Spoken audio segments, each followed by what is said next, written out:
Hey, good morning, everybody. I tried going live twice and I am unable to go live today. There is a pretty bad internet connection here. It kind of happens.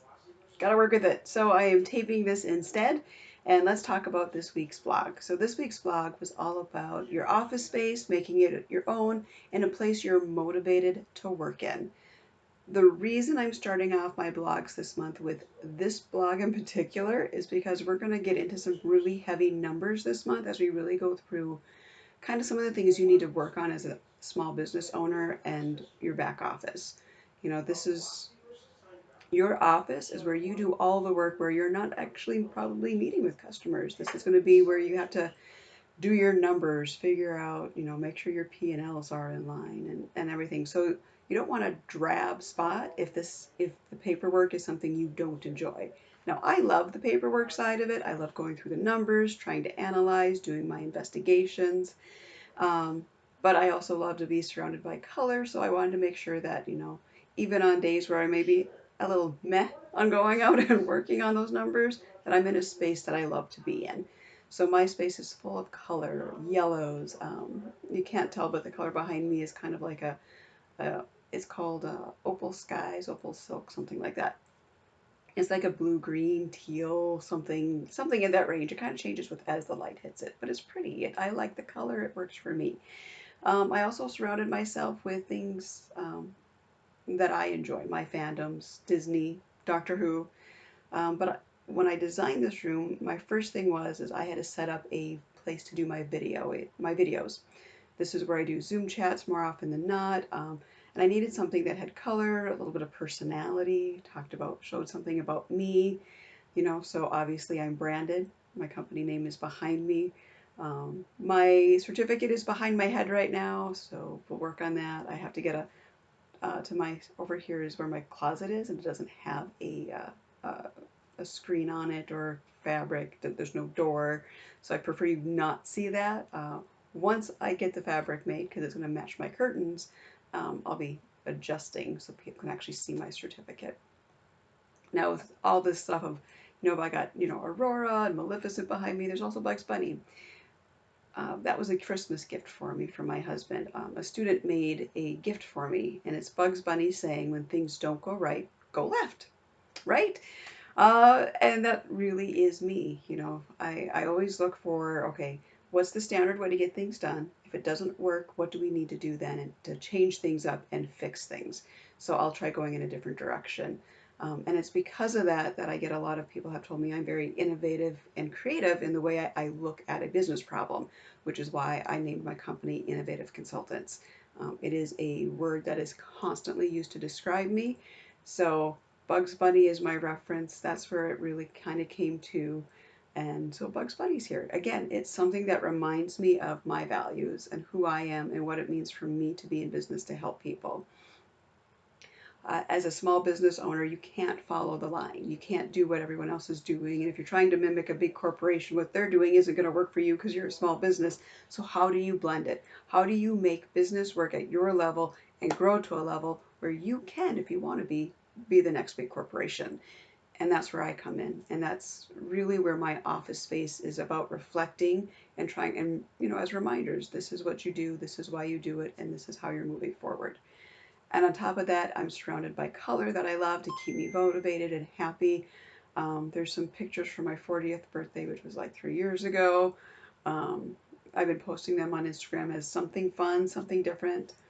Um, I am a model as well. So I signed a contract with ZBD International Modeling out of Sheffield, England, a little over a year ago. So it kind of displays a little bit of everything that I've done. So it's kind of about me and my accomplishments. Next to my video wall that you can kind of see in this video is my Michelin certificate. I'm certified to sell tires for Michelin, Bridgestone, and Firestone because it shows I'm constantly looking to go that extra mile. No matter what it is, I will do what I need to for a job. So it's it, it it's things that make me happy, surround me, and remind me that what I've done in the past and how I can use that for my future. So that's where my office space design came into play. One thing I didn't think about until last week was how to design your space as an executive. I'm the CEO, I do everything. I'm my own chief marketing officer. Like, I do everything. And I really needed to make sure my space also reflected that I am in charge. So I had to go through and do a lot of editing of items that was in my items in my office because they weren't really executive worthy. And there's some items that I kept, but they're no longer going to be in videos or snapshots or things like that. You're not really going to see them. Like, things that are in my office but aren't really displayed to reflect me, my Funko Pops and my Doctor Who collection. My Doctor Who stuff is really not a huge part of this decoration either, except for the, Doctor number 4, which you can catch over my shoulder. So again, everything is very subtle. So make your space yours. Think about what it needs to convey to people who see you, like you see me behind with Bugs Bunny and everything else. And then think about what makes you happy. What can you do in the rest of your room? I have a backup wall. So even on that wall, backup wall for videoing. So on that wall, I still have to keep things. I have to remember to keep it professional, keep it executive level to an extent. It's where my printer is, my file cabinet, but it's decorated in a way that where I actually do keep my notes and mementos and reminders and things like that. So remember, it's your office space. Make it what you want it to be, but also in the back of your mind, remember it is a reflection of who you are through the video. So if you're doing Zoom chats, how does it reflect on everybody else? What do they see? And things like that. So keep that in mind when you do your office space. And if you need help, I actually had met this fantastic woman over at NABO LA conference last Wednesday.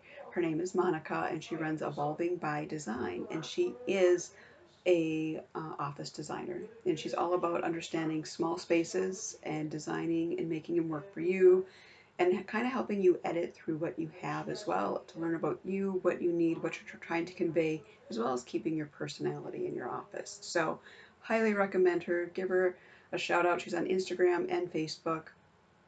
And if you do need someone to help you, I would recommend Monica. I have not hired Monica, but I did enjoy what she had to say, listening to her, and I did take that. And there's still things I'm doing, still learning along the way.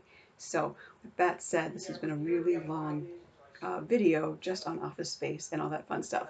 Next few weeks, we're going to really dig in it as to where to start with your KPIs, and the following week is all about how to analyze web traffic. So it's time to get it into the nitty gritty here, and we're really going to delve into numbers and what it is you need to do to start looking at your business if you don't know where to begin.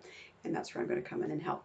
All right, with that, thank you guys so much for listening to another one of my videos. Sorry the live didn't work. I would have really loved the interaction, but we do what we have to. So thank you guys. We'll see you next week, and next week we'll start in on where do you start with tracking your numbers and understanding key performance indicators.